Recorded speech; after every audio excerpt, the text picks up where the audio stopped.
मौलाना तहसीन जिलानी साहब के बयानात सुनने के लिए तहसीन जिलानी ऑफिशियल को सब्सक्राइब करें। अच्छा, हज़रत इब्राहीम अलैहिस्सलाम ने एक मरतबा अल्लाह की बारगाह में अरीज़ा पेश किया कि या अल्लाह, मैं ये देखना चाहता हूँ कि तू मुर्दों को कैसे ज़िंदा करता है, मुझे ये देखना है। आवाज़ आई, ए इब्राहीम, अगर तुम ये देखना चाहते हो, ठीक है, 4 परिंदों को ले लो और 4 परिंदों को आप ज़िबा कर दो, उनके टुकड़े टुकड़े कर दो, उनके गोश्त का कीमा बना दो और उनको अलग अलग पहाड़ पर डाल दो। जो लोग ये कहते हैं ना कि दुनिया से जो बंदा चला जाता है, जो मर जाता है, जिसका इंतकाल हो जाता है, तो दोबारा उसके जिस्म में जान नहीं डाली जाती। जो ये जिसका ख्याल है, जिसका ये कहना है कि अगर दुनिया में जिसका इंतकाल हो गया तो फिर वो हमेशा के लिए ख़त्म हो गया, ऐसा नहीं है। उससे सवाल जवाब भी होते हैं, हिसाब व किताब भी होगा।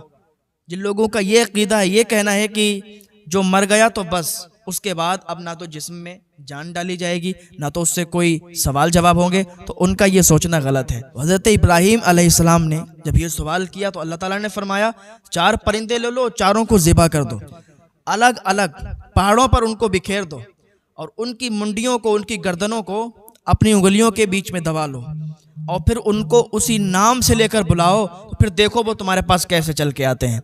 हज़रत इब्राहीम अलैहिस्सलाम ने ऐसा ही किया, 4 परिंदों को लिया, उनको ज़िबा किया, उनकी बोटी बोटी बनाई, कीमा बना के उनको अलग अलग पहाड़ों पर बिखेर दिया और उनकी जो गर्दनें थीं अपनी उंगलियों के दरमियान फंसा ली। तो जैसे ही हज़रत इब्राहीम अलैहिस्सलाम जिस परिंदे का नाम लेकर बुलाते तो उस परिंदे की बोटियां जमा होती, जो अलग अलग पहाड़ों पर थीं, तो सब एक जगह जमा होके जिस्म की सूरत बन के और अपनी ही गर्दन में लग के और वो परिंदा तैयार हो जाता था।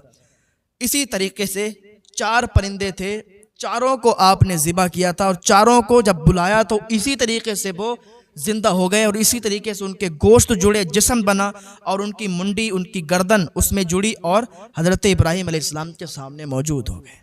परिंदों ने हज़रत इब्राहीम अलैहिस्सलाम से कहा, आप हमसे क्या चाहते थे जो आपने हमें ज़िबा कर दिया? जैसा आपने हमारे साथ किया है, हो सकता है कहीं आपके साथ भी ऐसा ना हो जाए। हज़रत इब्राहीम अलैहिस्सलाम उसी रात में ख्वाब देखते हैं। आपको ये हुक्म होता है कि अल्लाह की बारगाह में अपनी अजीज़ चीज़ कुर्बान करें, तो आप 100 ऊँट कुर्बान करते हैं और फिर 200 ऊँट कुर्बान करते हैं। इसी तरीके से आपको ख्वाब आता है। फिर हज़रत इब्राहीम अलैहिस्सलाम अपने बेटे से पूछते हैं, ए बेटा, अल्लाह ताला का हुक्म है, क्या अल्लाह ताला के हुक्म पर तुम राज़ी हो? तुम्हें कुर्बान करने का हुक्म हुआ है, तुम्हें ज़िबा करने का हुक्म हुआ है। तो हज़रत इब्राहीम अलैहिस्सलाम के बेटे हज़रत इस्माईल अलैहिस्सलाम कहते हैं, अर्ज़ करते हैं, अब्बा फिर देर किस बात की है? जब अल्लाह का हुक्म है तो फिर मैं राज़ी हूँ। तो जो लोग ये समझते हैं, जो लोग जिनका अक़ीदा ये है, सोचते ये है कि अगर दुनिया में मर गए, इंतकाल हो गया तो फिर बात ख़त्म है। नहीं भाई, जो इंसान दुनिया से चला जाता है फिर हिसाब व किताब भी देना है। दुनिया में उसने कैसा दूसरे के साथ बर्ताव किया था, उसका कैसा रवैया था। मौलाना तहसीन जिलानी साहब के बयानात सुनने के लिए तहसीन जिलानी ऑफिशियल को सब्सक्राइब करें। लोग इस वजह से परेशान होते हैं कि उनके यहाँ बेटियां पैदा हो रही। अरे जिनकी औलाद नहीं हो रही, जरा उनसे जाके पूछो, जिनकी औलाद नहीं हो रही वो कितनी मिन्नतें करते हैं, कहाँ कहाँ नहीं जाते, किस मज़ार पे नहीं जाते कि वो मिन्नतें करते हैं कि अल्लाह हमारी औलाद अता फरमा दे हमें। जिनके यहाँ औलादें नहीं हो रही हैं उनके आंसुओं की जरा कदर करो, उनकी आंखों की तरफ देखो, कैसे निशान पड़ चुके हैं औलाद के गम में। इंसान कितना भी मालदार हो, कितना भी अमीर हो, अगर उसकी औलाद नहीं है तो उसकी ज़िंदगी अधूरी है। अगर औलाद नहीं है तो अलग ही गम है उसको कि काश हमारी औलाद हो जाए।